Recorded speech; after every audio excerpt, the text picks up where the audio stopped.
Okay, everybody, welcome to the latest episode of All Too Real 2. My name is Michael E. Cullen II, and with me, as always, is... Matthew the Winter Soldier Haas. Word. Yep.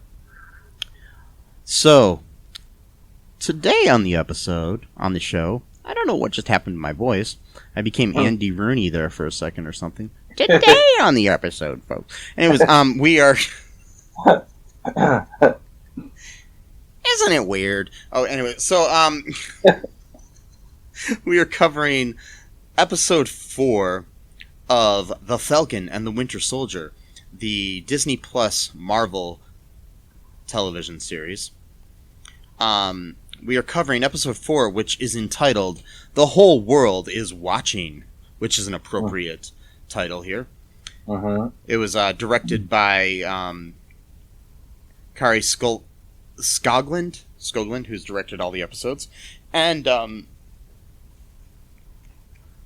written by Malcolm Spellman and Derek Kolstad. First off, Matt, what was your initial reaction to this episode? What do you think of it? It was really intense. I watched it 3 times, actually. I loved it. I mean, my reaction was just, the ending, just really, really intense. With that music that was playing and everything, it was just, and the imagery as well. I mean, it was executed in more words than one, perfectly. Really one of the best endings so far in the MCU is like in the TV world, in my opinion. I agree. I think there's a lot of layers to this episode and a lot of I think commentary on the current world situations that we have going on here with Black Lives Matters and cops and just lots of things in the world and the whole, order of the world in a way. Yeah. I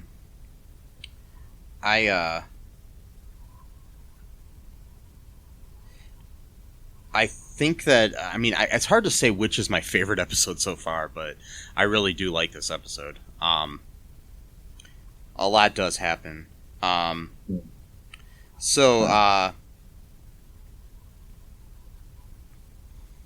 So I asked in our Facebook group, the All Too Real 2 podcast group, what people thought of the latest episode. And Manuel Sutton said, "The new Captain America is a prick." And then Dave Haas, who I think you know. Yeah. I think so. I believe he helped create you. He spent some time together. Yeah, your dad said, agree with Emmanuel. Battlestar is a better hero than him. So there we go. That's all we had this week as far as comments go. Yeah. Be sure to comment in there anytime we say something like this, and we will mention you in the episode if you like that type of thing. Yeah. This episode was 53 minutes long, which is the same length as the last episode. I'm liking the fact that these episodes are a lot longer than WandaVision episodes. Yeah. So you get a lot more action, more drama, and a lot of things happening here. So basically, where we left off last time, at the end of the episode, Io, from Wakanda, um, found Bucky. In this episode, we get a we get a flashback to Io basically helping Bucky deprogram himself from the whole Winter Soldier thing. So we see her basically repeating all of the code words, and he's able to not become the Winter Soldier because, basically the Wakandans helped him, and probably Io is like the number one person that did it. Yeah, that was such a moving scene for me. Watching that a few times, actually, each one, I see a little bit more nuance to what's going on. Like he's reliving all of these moments from like different words that she says. Yeah. Like furnace, freight car. I think you've triggered me, Matthew. I am now the Winter Soldier. No. But yeah, they showed like, the glimpses of what's going on, him being programmed. Initially, the first time, him doing his activity, him killing Tony's parents, Tony Stark's parents. And then, she, after she gets done reciting the words, and he hasn't turned yet, she says, "You are free" 2 times, and then he cries for a little bit, and then all of a sudden he's just got this smile on his face. He can't help himself from smiling. And keep in mind, that was probably only about just weeks before Infinity War came out. The timeline. Yeah. Like he said, like when he had a little bit of calm in Wakanda, like we're talking about like a matter of weeks or maybe a few months at the very most. And then it was on to the next worldwide battle, and then he's one of the ones that got dusted. So then he returned 5 years later, but to him it was pretty much just moments later, as far as consciousness was concerned. So like Io, kind of felt betrayed that he broke out Zemo because he's the one that killed King T'Challa in was it Winter Soldier or Civil War? T'Chaka, yeah. T'Chaka, sorry. Civil War, yeah. T'Challa is Chadwick Boseman's character. Oh, okay, yeah. All right. Yeah, so he killed King T'Chaka, and then framed it on Bucky or James Barnes. And so she's like, it took a lot of time and resources to deprogram you, and this is kind of what you do to us is you break out the guy who killed our king. And it wasn't just the fact that their king died, but they were the royal guard. It was their it was not just their job, it was their life purpose to protect the king. Yeah. And they failed to do so it brought shame onto them, at least in their minds. That so it's like there's a lot of hurt feelings, not just hurt feelings, a lot of very nasty feelings about the fact that they helped him. And plus too, although she didn't mention it, but I'll say it, I think there is kind of a racial connotation to that too. We always hear all these stories about black people helping white people find themselves and stuff like that, and here we have literally an African country helping this guy get back to who he was. And then he goes, you know what I mean? I mean, yeah, granted, it's the whole Legend of Bagger Vance sort of thing. The whole what they call the magical Negro. Right. I mean, I wouldn't say this is exactly like that. No, but it's similar kind of concept. It's just the idea that this African country, literally, because when she said time and resources, that makes me think it wasn't just reciting the words back to him that was able to deprogram him. There must have been other things. You know what I mean? That allowed him to be deprogrammed. Yeah. I don't think it was just constantly reciting the words over and over until he couldn't change. You know what I mean? Well, and I mean, even that, even if it wasn't, there's the basic resources of housing and feeding him. Yeah, exactly. That too. Yeah. I mean, it's just. Yeah. So there's that going on. And Yes. his response to everything is basically that it's the means to an end, which makes sense. Right. I mean, basically he's basically the only one that can help them in this situation right now. Right. And this whole episode is pretty much about means to an end. Like, literally. Everything about this episode is about, do the ends justify the means? And every single main character is having this question right now going on. So the so after that, Zemo helps find Carly Morgenthau at a funeral for her adopted mother.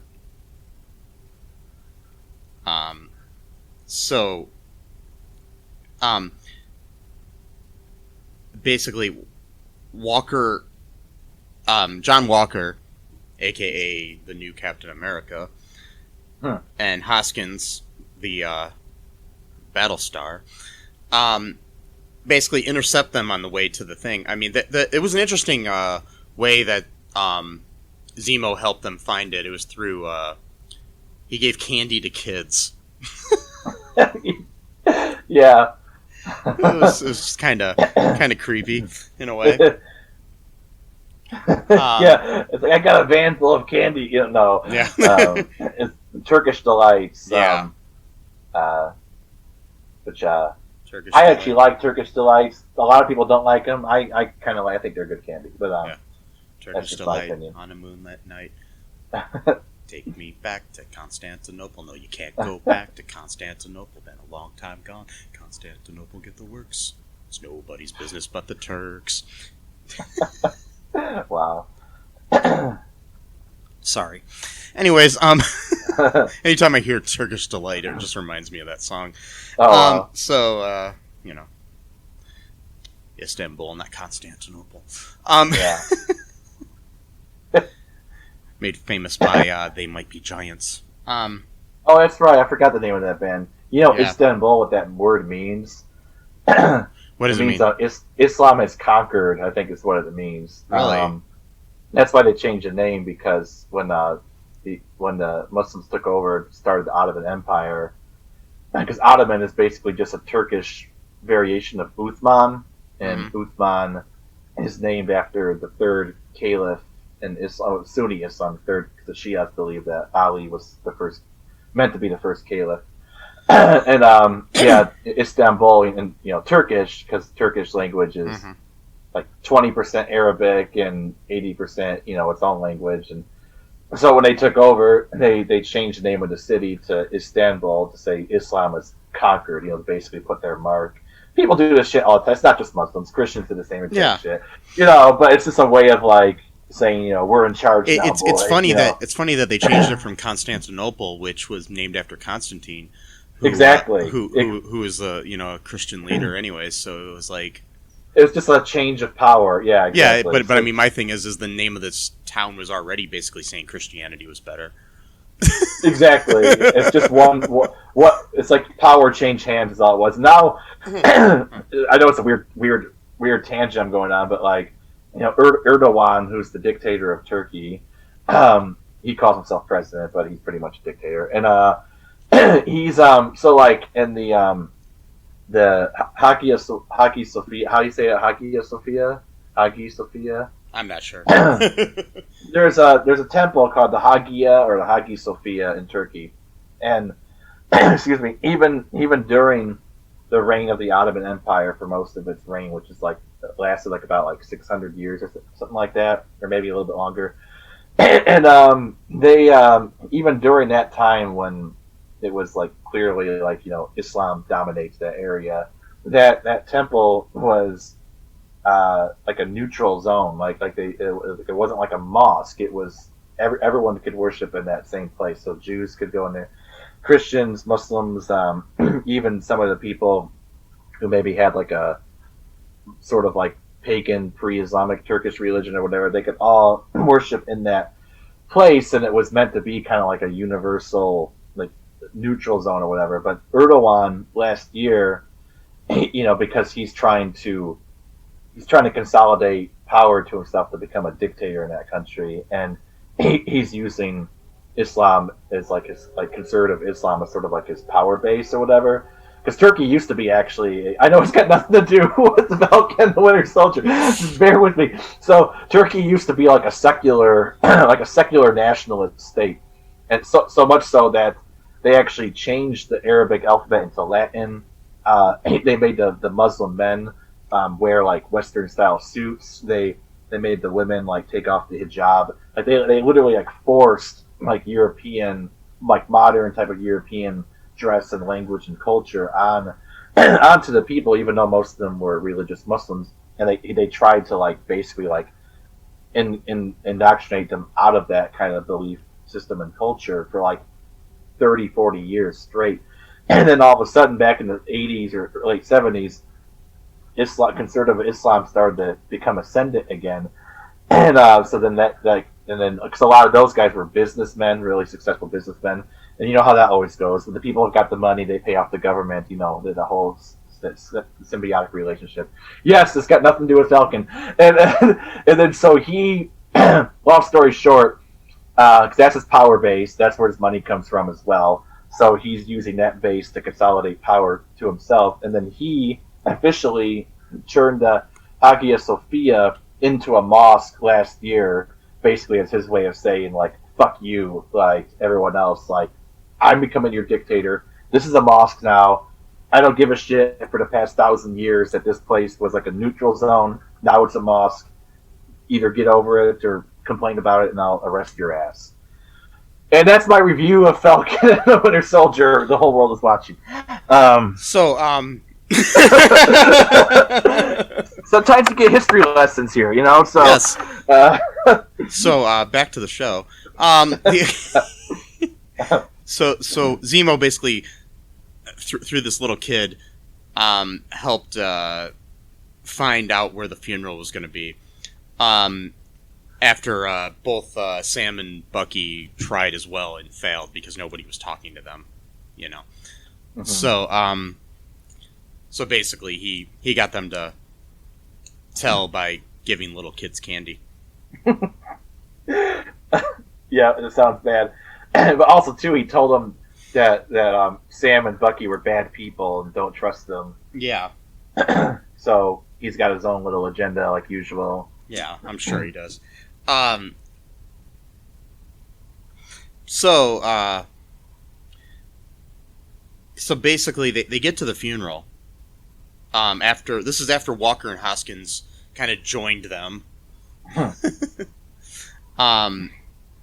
And Sam wants to speak to Carly. And basically Walker wants to go in guns a-blazing and just basically take her, you know? Yeah. They give Sam a little bit of time to talk to her, and she's basically realizing this whole thing. I mean, it's like there was earlier at one point, forgot to that she had gotten the rest of the super soldier serum from underneath the grave of one of her comrades, who it was underneath the grave of his grandfather, who had fought in World War II, and he talks about how he was a fan of Captain America for years, you know. So that'll come into play later. Yeah. So she has in like a little I don't know, it's like a fanny pack. This whole like a few doses of this super soldier serum. Yeah. So anyway, she's at the funeral for her adopted mother, Mama Danya. Anyways,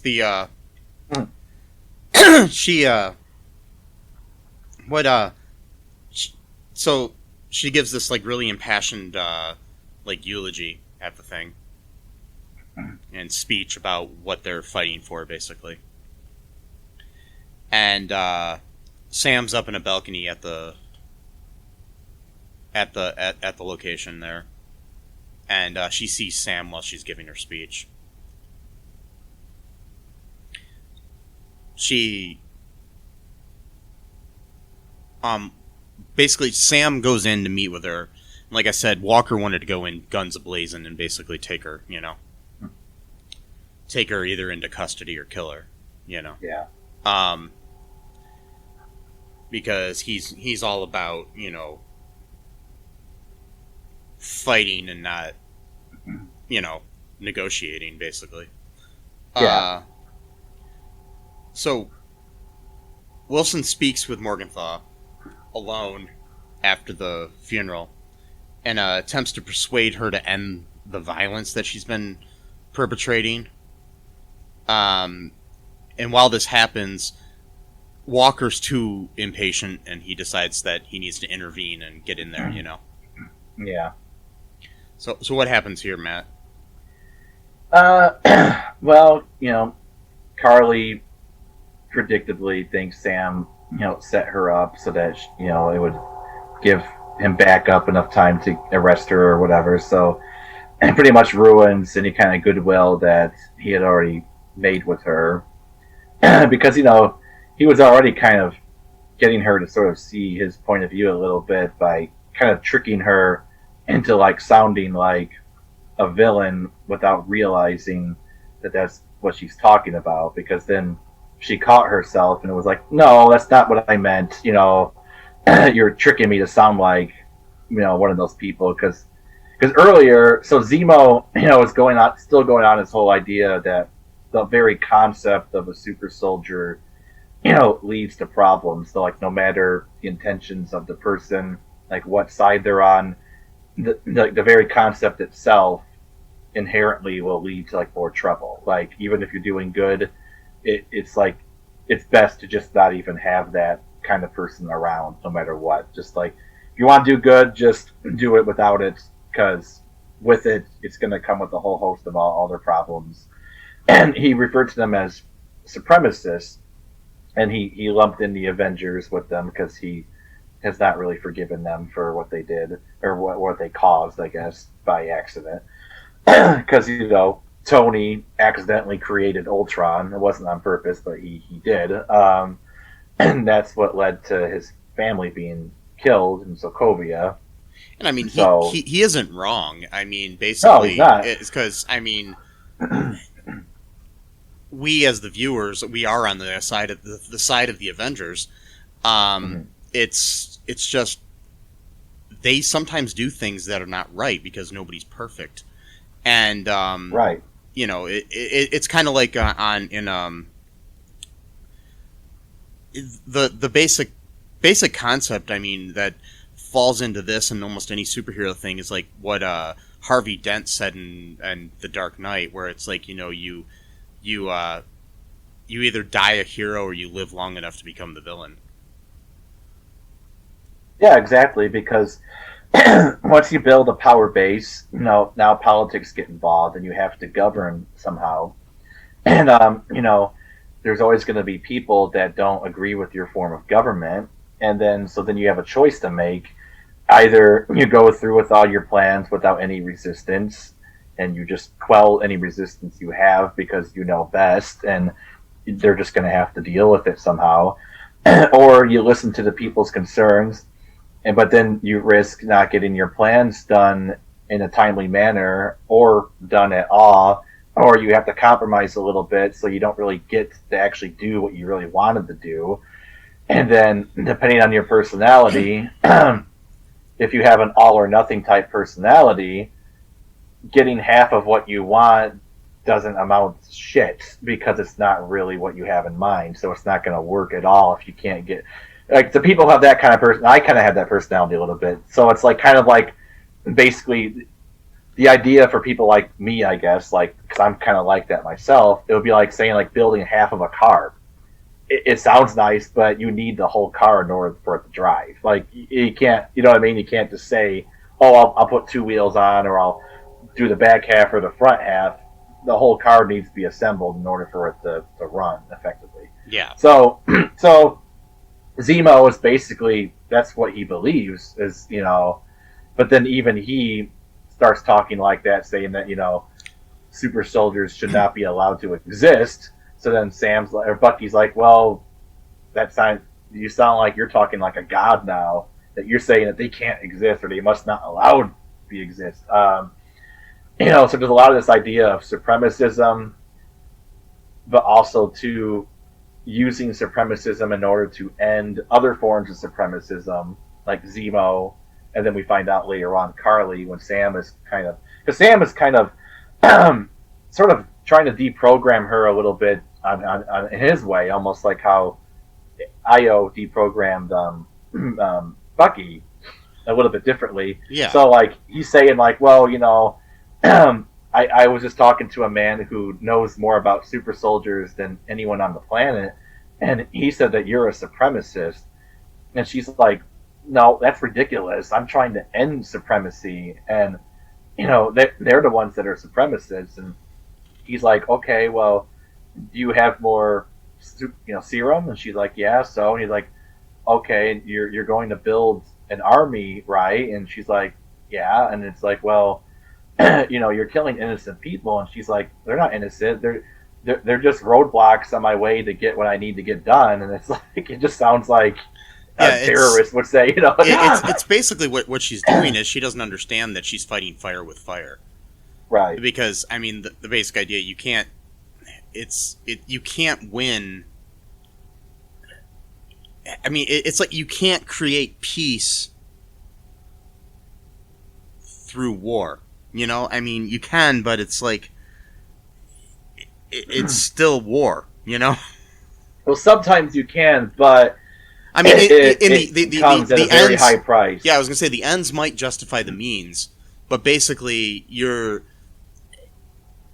doing something bad to try to create something good, but you're still doing something bad. It's a philosophical thing that you just gotta it's like you can't like I said, you can't fight fire with fire and then claim that you're not an arsonist. Right, you can't do the exact same. So like for example, like in my opinion, fighting the Nazis was a noble act, and the Nazis had to be destroyed. But so for example, the Nazis practiced stuff like eugenics. Well, they got the idea from eugenics from America. But okay, aside from that, they were practicing all kinds of like weird scientific experiment. Okay, that happened again in America. Okay, anyway, so but like okay, so for example, like Nazis would like rape like women and stuff, as like war crimes and shit like that, right? So another idea they got from America. Right. Well, I'm saying is that's just America, not from America. Yeah. That's been around since. Been around since the beginning. It's meant to humiliate your enemies. Yeah, and literally seed your enemies with your seed. It's very very barbaric type of mentality. But like, and that's what it's about. It's meant to humiliate the men and also destroy the women's psyche. But anyway, so like, because the Nazis are doing that, right? So if the Americans came in and started raping German women, that would be bad. Just because the Nazis are bad doesn't mean you can go around doing that. You know what I mean? Yeah. So that would be something like that. Or let's say if the Nazis were... It's the whole idea that... I'm sorry to interrupt you, but it's like basically like where we've got this whole idea where police are above the law or something, where you've got somebody... It's like, sure, George Floyd tried to steal something, but he didn't deserve to die for that. Right. Death is not the penalty for $20. He deserved a fair trial and to be sentenced to jail or whatever for the crime. You know what I mean? He didn't deserve to have his neck pressured by somebody's knee for 9 fucking minutes. I mean, exactly. It's so basically that's where it is. It's like. And even if he were a murderer, it's still not within the right of someone to kill that murderer, Well, yeah, exactly. And that's the thing, too, I get pissed off about that. And this show goes into that as well, where I see so many people comment on Facebook where they're like, well, that's what I would have done, and we're all human. It's like, yeah, but see, the thing is, soldiers and law enforcement, they're trained to handle certain situations in a very specific manner. That's the reason why that's their job. So you can't use the argument of me as a civilian would do this thing, a thing that I don't get paid to do and I don't get trained to do. So therefore, a person who is paid to do this thing and who is trained to do this thing, it's okay if they do it. I'm like, your argument literally makes no sense at all. Like they're literally trained to handle that situation in a certain manner. So they're not supposed to let their emotions get to them. And yes, if they do, then they should then be held accountable for that. It's basic logic. It's not that hard to comprehend. No.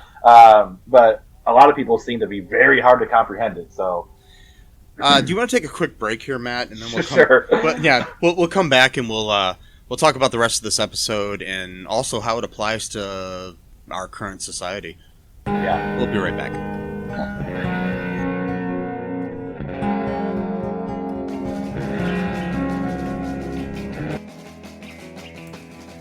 What is Gen X? What is the silent generation? What do generations have in common?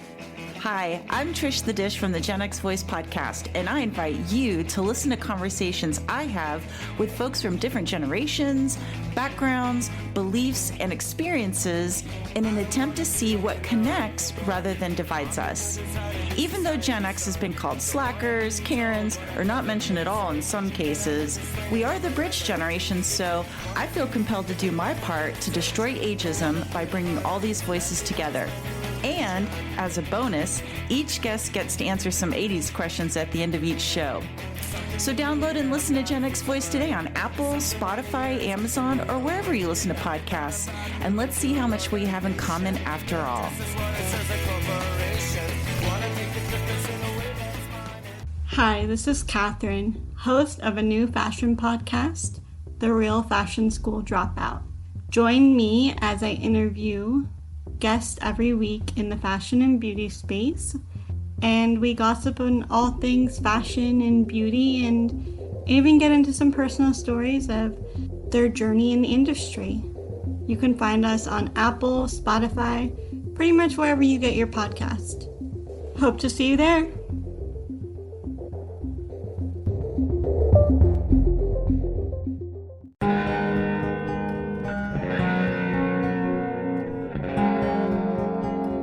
And we are back. Okay, so next, so like I said, Walker and Walker kind of goes in, you know, all guns a-blazing. Yeah. And like we said, Morgenthau is convinced that basically Sam set her up, which he didn't. At this time, Zemo escapes too. He was handcuffed to like a boiler or something in the building, and he escapes. And what happens next here, Matt? Yeah, he uncuffs himself somehow, and Bucky is trying to go after Carly because he's got, you know, the super strength as well, and they're like scaling stairs and rooftops or whatever, and Zemo ends up shooting Carly. Yeah. And which again is kind of weird because like I always assumed that like having super strength, like you'd be able to withstand bullets. I thought Steve could, but maybe he had more of it or something. Maybe they got like a smaller dose because they're like divvying it out between more people. Or I don't know. I mean, I'm not sure. It might just give you strength. It might not give you super healing. Right, but I'm pretty sure Captain was probably stabbed at least a few times in his life. You think that at some point he would have got shot or anyway? I don't know. Maybe you heal. Maybe you don't heal fast, but you can't die from it or something. I don't know. You know what I mean? It's maybe. hard to say. Yeah, exactly. So anyway, she gets shot like in the stomach or something, or like maybe her side, and she's hiding behind like the boiler or whatever, and she drops all of the vials of the serum, and Zemo just starts stepping on all of them, because again, Zemo doesn't really want superpower for himself; he just wants that stuff gone. So he starts stepping on all of the vials, and he breaks them. It seems like he breaks them all, and then all of a sudden, John Walker throws a shield at his head and knocks him out. And then, as he's looking around, he sees that there's still one vial left intact, and he like does like this weird like head tilt thing, which really creeps me out because he almost looks like an android when he does it, like really inquisitive, like this is how humans look, right? Like it reminds me of have you seen the Halloween movies before? Yeah. It reminds me of Michael Myers when he does, because he does that thing like when he, like after he kills somebody, he kind of admires them and does this head tilt. Yeah, exactly. Kind of reminds me of that. Yeah, and so he ends up taking the vial and puts it in his pocket, and then that's when like everyone else shows up. I think Battlestar was there. I think everyone else. They're like, oh, did I miss anything or whatever? And then it kind of goes to Carly's talking to her comrade about, what's going on. She ends up calling Sam's sister and basically threatens to kill her and her children if she can't have a meeting with Sam alone this time, because she thinks that Sam was working with the new Captain America. And Sarah, his sister, said, no, I can tell you one thing, he is not working for that man at all. But she doesn't really believe her fully. And then so that's going on outside, and then back at the loft that Zemo owns, I think. And they're talking again, and they're arguing with each other. John basically threatens to fight Sam for no reason whatsoever. Like, they're just getting into like a regular argument. Like, they weren't even yelling at each other. He's like, I'll put down the shield. Let's do it man on man, sort of. So it's like, again, like, this guy is a freaking short fuse. He should not be a soldier. No. And again, it goes back to that whole idea of like, oh, well, that's what I would do. It's like, yeah, but you're not a soldier. You're trained to be a certain way. And if you can't do that, you shouldn't be doing that as a job or it's like any other career. Where if I worked at like a grocery store as like a bagger or a cashier, and I'm being trained for how many weeks, how many months, whatever, and 2 years go by and I still can't do that job correctly, I would be fired. But somehow when it comes to the army, the military, and the police, we're expected to give them more leeway than we would to like a cashier who can't do their job. I'm like, shouldn't we be giving more leeway to the cashier because they're not threatening anyone's lives by messing up? It makes our priorities. Yeah, it's like if a cashier gives out the wrong change, nobody's gonna die. Exactly, but they'll get fired quicker, or they'll get reprimanded quicker than a soldier or a police officer. And again, I'm not bashing all soldiers and police officers. I'm just saying that like not everyone is suited for that, literally and figuratively. So it's like, if you're not one of those people, cut your losses and just find something else to do. It's fine. I mean, it's like and anytime you're in a job that you have people's lives literally in your hands, whether it's a doctor or an EMT or a cop or a mental health professional, something like that, you should be held to higher standards. And it seems like medical people are held to higher standards usually. I mean, sometimes they get away with shit too. But they're not. But like, you're gonna lose your license if you do something wrong and kill somebody on the table. Sometimes, you know what I mean. But if you're a cop or in the military, a lot of times you don't lose your job if you kill somebody. It's just bizarre. It really is. So yeah, they're getting into this. John Walker's trying to pick this fight. And then, oh, by the way, that reminds me too of earlier. So like Sam said, I used to work with soldiers like with trauma, like PTSD, and to try to like get them to like integrate back into like regular life, civilian life, and how to like how to handle their triggers, like when something like a loud noise or a bad memory, so they don't spiral out of control and become violent or hurt themselves or other people. And John Walker's like, yeah, I know, I know those type of soldiers, which is why I know that we can't reason with Carly. So he's like likening her to a soldier that he used to work with. So it's kind of like, are you then like almost commending her by saying that because you're comparing her to whatever? But really, he's talking about himself because the guy's got such a short fuse. I mean, like, and what else happened? I'm trying to remember the order of things. So basically, then he contacts Sharon at some point, and she has like a satellite in view, so she can kind of see where people are. So that just comes into play later. But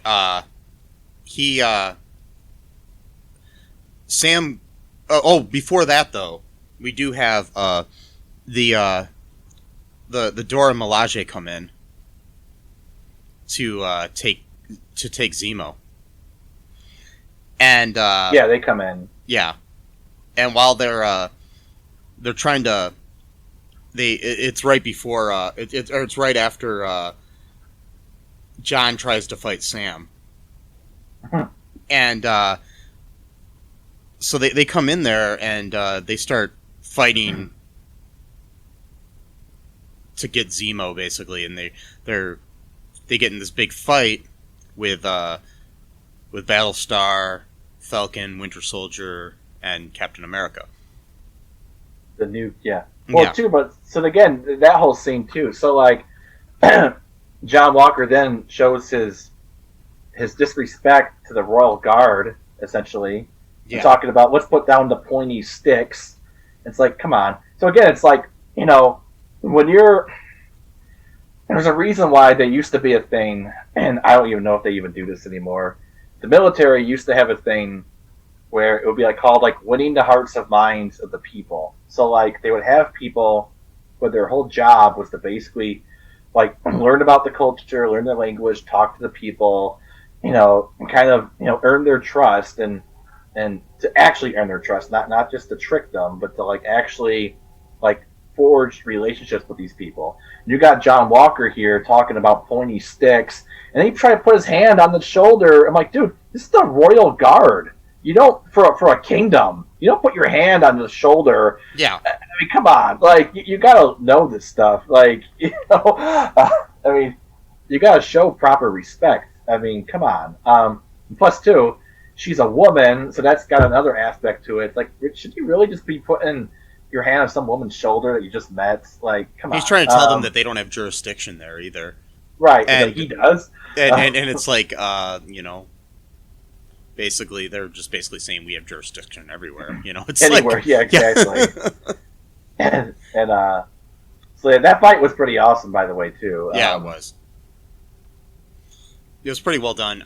They fight, and while they're fighting, Zemo performs an El Chapo and escapes.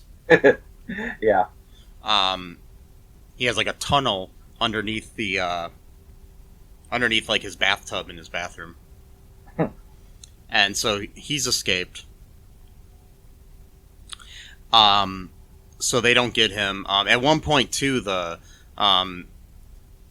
Io basically disassembles Bucky's arm. Yeah. Which was pretty sweet. And like he's looking at it like he didn't know his arm could do that. It was just like some weird like hand motions she did, and it just went and fell down. And yeah, it's like something that only Wakandans know, or only her and some other people. It's like a combination, like a karate move where you do certain things and like and then you kill somebody. Yeah. So after this happens, they the Dora Milaje, they leave, right? Then yeah, they basically the one, she ends up picking up the shield to grab a hold of, like, that's what Captain America did, I think. He would step on the shield to, like, Yeah. have it flip up.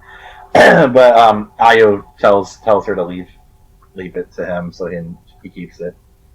Yeah, they end up leaving then. Yeah, I mean, and the thing is, technically, that shield belongs to Wakanda. Yeah, because it came from vibranium. Yeah. So yeah.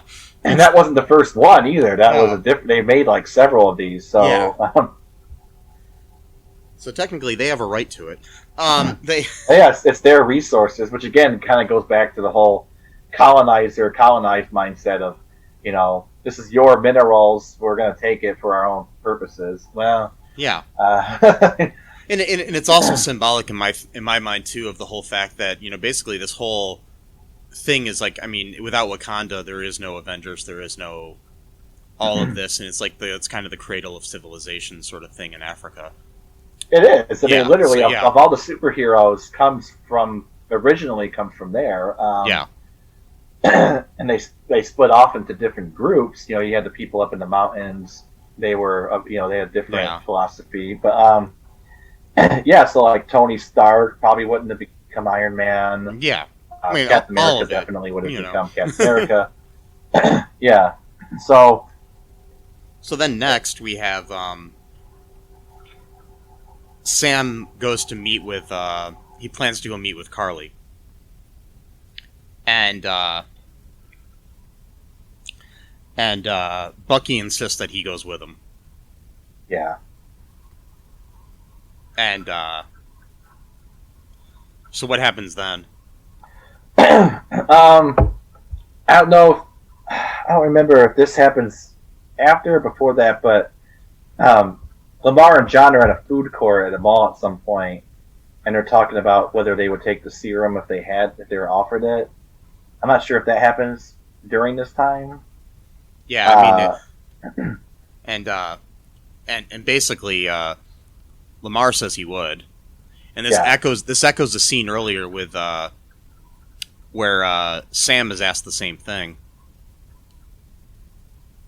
Right. Yeah. Zemo asked Sam, and he's like, "No." Yeah. And Lamar says, "Yeah." He's like, "Hell yeah, I'll take it." And then he's like, "Well, what about you or whatever?"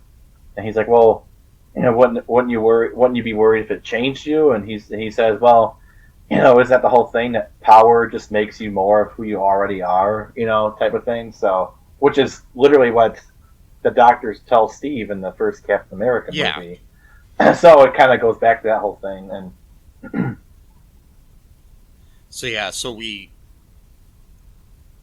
basically, I mean, it's just implying that, because like Red Skull became bad when he took it, and Steve became good. He just became amplified, Mm-hmm. The true like American hero that he is, So when Morgenthau and Wilson they get together, and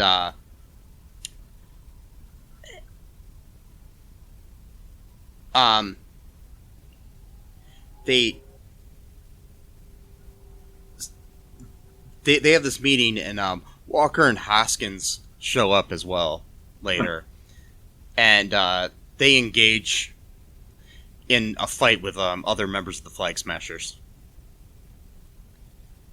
And then in the situation, there's like this big, huge fight, and Morgenthau accidentally kills Hoskins, which then, of course, enrages Walker. And they're in this town square, and the guy that we saw earlier who said he was a fan of Captain America when he was a kid, his name is Nico, and he's one of Carly's, like, right-hand men. And Walker chases him out of the building and stuff like that, and then in front of a bunch of horrified spectators in like this town square, he takes his shield on top of Nico and smashes him to bits, basically. And then we end the episode with this blood smeared on the bottom of the shield. This is Disney, by the way. Yeah. And the music's got this really like dark music and intense music, and he's like, and what's scary about this scene, right? So like, for one thing, there's so much imagery here; it's ridiculous of how much they threw in here. So he's literally using a shield as a piercing weapon, a shield. Yeah, which is not meant to be. It's meant to be something to protect people. Not exactly. Yeah. So he's using that as a weapon to murder or to kill. And it's got blood on the shield, so then that represents that this is not your grandpa's Captain America, and then the whole world's watching, so everyone's recording on their cell phones. And what scared me the most about this, though, is that he had like this look of defiance on his face, like he was not even like embarrassed, like it was almost like, "What are you gonna do about it?" type of thing, which is really scary. Because my feeling is that episode 5. This is going to lead to a lot of political unrest in the United States.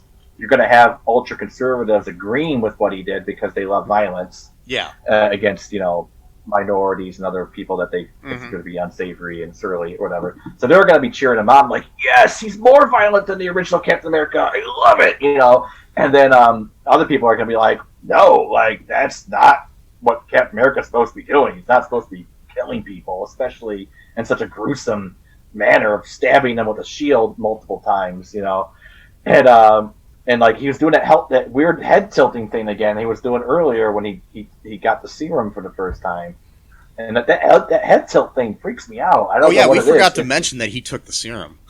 Oh, that's right. Yeah, he ended up actually taking the serum during that fight when they took Lamar. They kidnapped Lamar and they tied him up or whatever, and then Lamar cut himself out, and then. Because, that's what happened. So, basically, Carly was about to kill John. He's going to stab him or whatever. And then that's when, well, I don't know if it would kill him, but Lamar didn't know that. So, he went to jump in right at the last moment. And then she punched him really hard. And then he flew up against like a wall or some kind of thing that broke his neck, essentially. It was like a pillar in the building. Yeah, pillar. Yeah. Which, again, pillar, that's an interesting symbolism right there as well. Yeah. Pillars of justice, pillars of, whatever, and, so yeah, interesting. Yeah, and like I said, the whole world is watching is like an interesting title for this episode because you've got all these people, watching at the end there.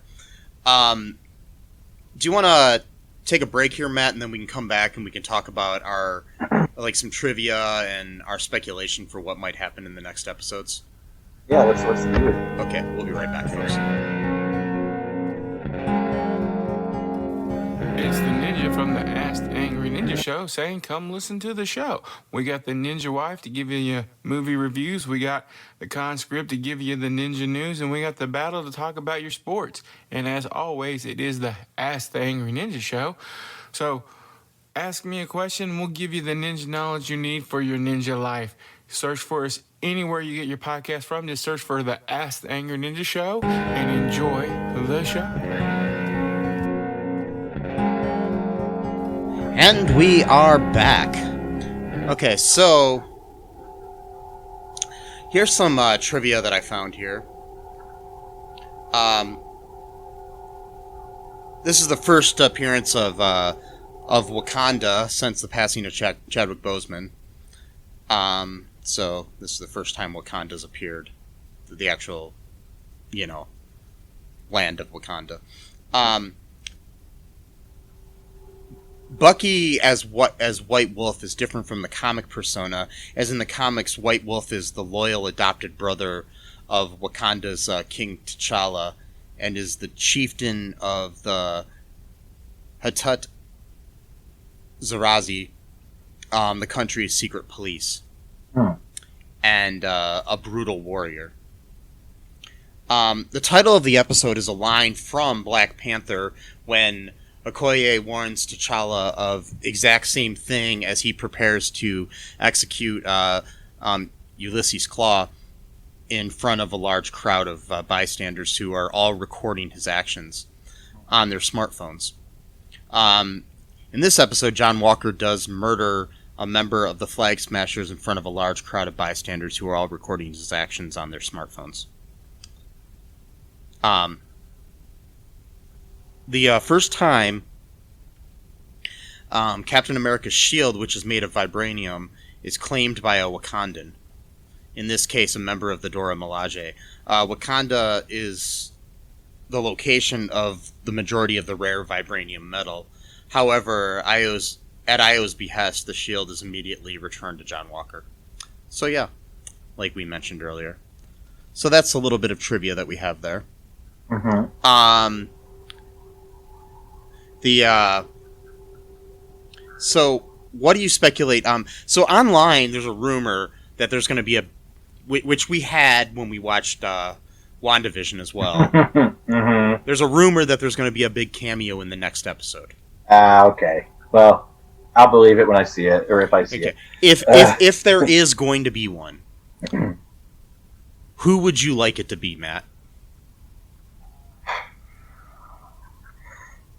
It would be cool if, I don't know if when they filmed this, but if it was before Chadwick Boseman and before he died, if he would show up, that would be pretty cool. I don't know if when they started filming this or not. Yeah. But I think it was after his death. Okay, well, aside from that, besides him, I would like a cameo. Do you mean like an actor or like a character?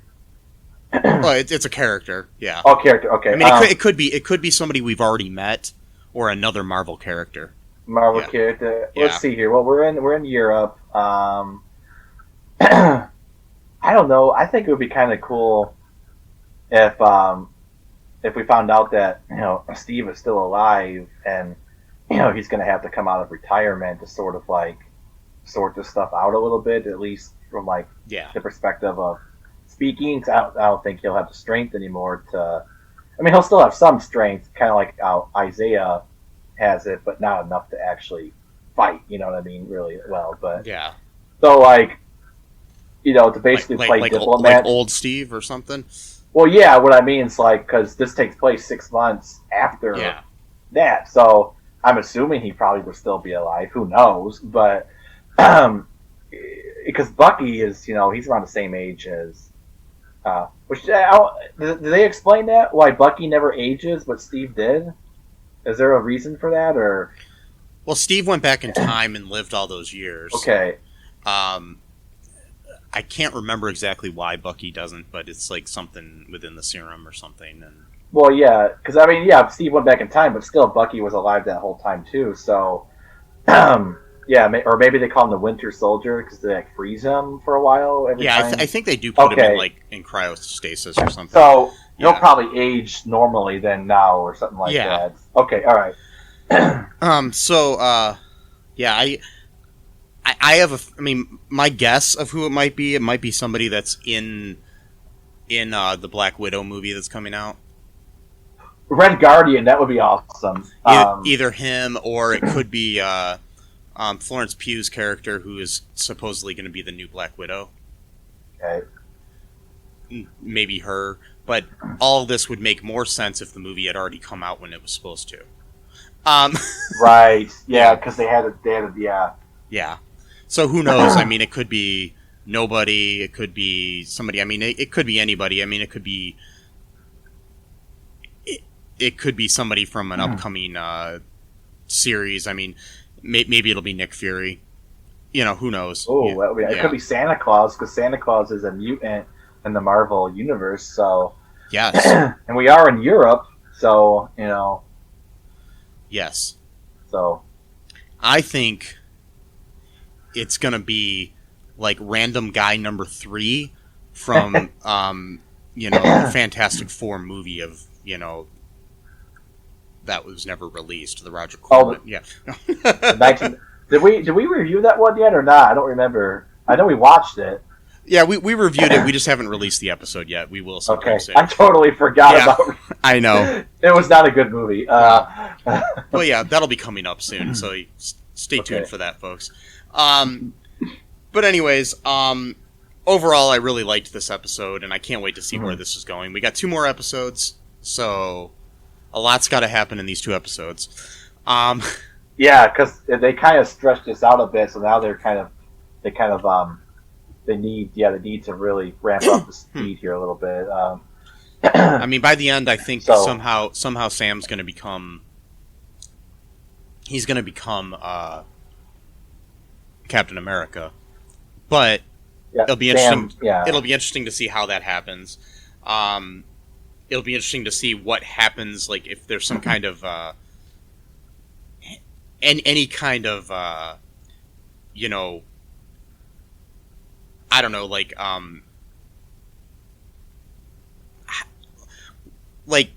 any kind of way for Carly to overcome her fears, or if she's going to end up dead, you know? yeah.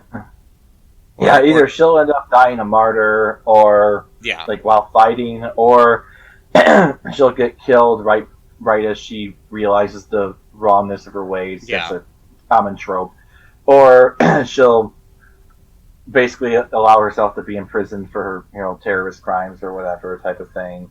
Yeah. One of those 3 is probably. I think John Walker is probably going to become agent, or the one where he's wearing the black suit. So he's just going to become basically like a right-wing terrorist. Essentially. Well, I don't know, because in this he's not really political in this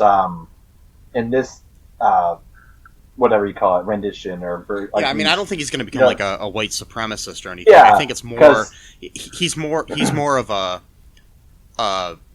by all means necessary sort of guy. You know what I mean? So it's like he's just an authoritarian. He doesn't really have any. Like his best friend was black. His wife, I think, was maybe I don't know if she was white or not. I couldn't tell. But like she was at least mixed. So yeah. Right. So it's like he doesn't really have the symbols of being like a hardcore right wing whatever type person. So he's just inherently he's an authoritarian. It's just part of his personality. He wants to control things. He wants to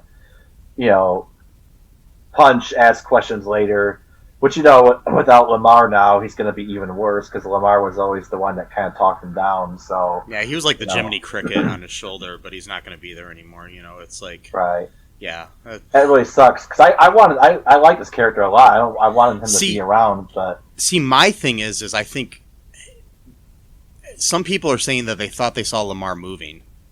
I did at first, but I watched it 2 more times and I didn't see anything. Yeah, my thing. Who knows? He still could be alive because you cut away from it and you never know what happened afterwards. Yeah, because when I first watched it, I thought I saw him twitch a little bit, but it looked more like it didn't look like nerves like when someone's dead. It looked like he was like trying to move. But then I watched it 2 more times and I didn't really see that the second, third time. So who knows? I mean, it could be even harder on John if Lamar is still alive.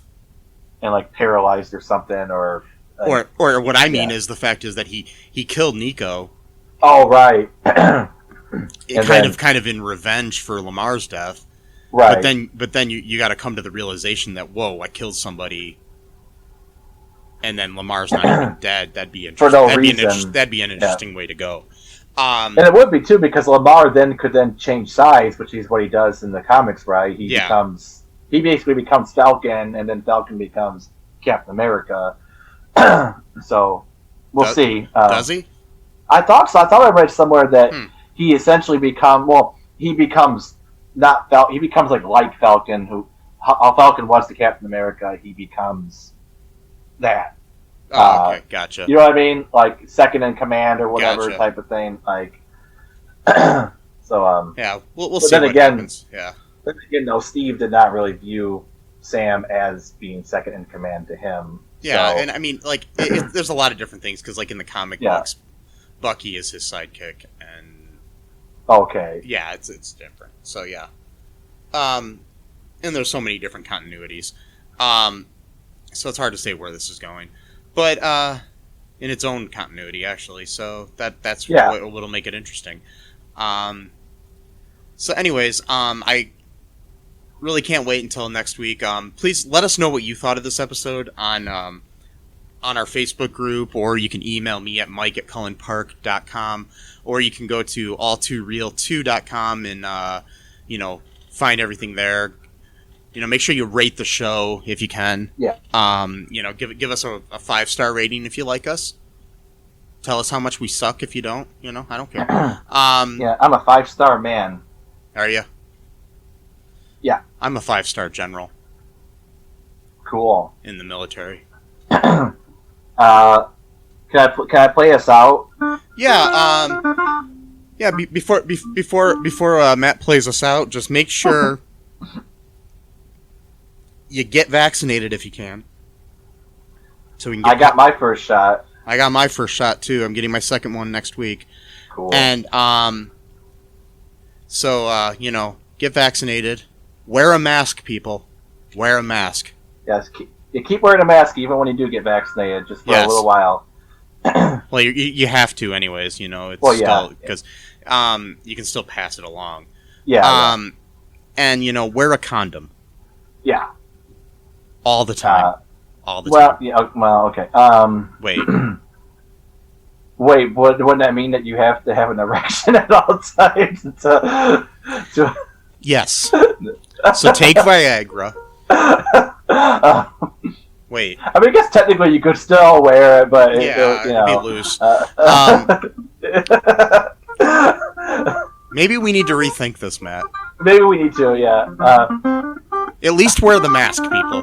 Okay, and here's Matt's new song. It's called "Wear a Condom." Here's Matt's new song. Yeah, it's called "Wear a Condom," and the subtitle is "The Falcon and the Winter Soldier." Both wear a condom. No. Oh gosh, why do we do this? Okay, so here we go, I guess.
Thank you.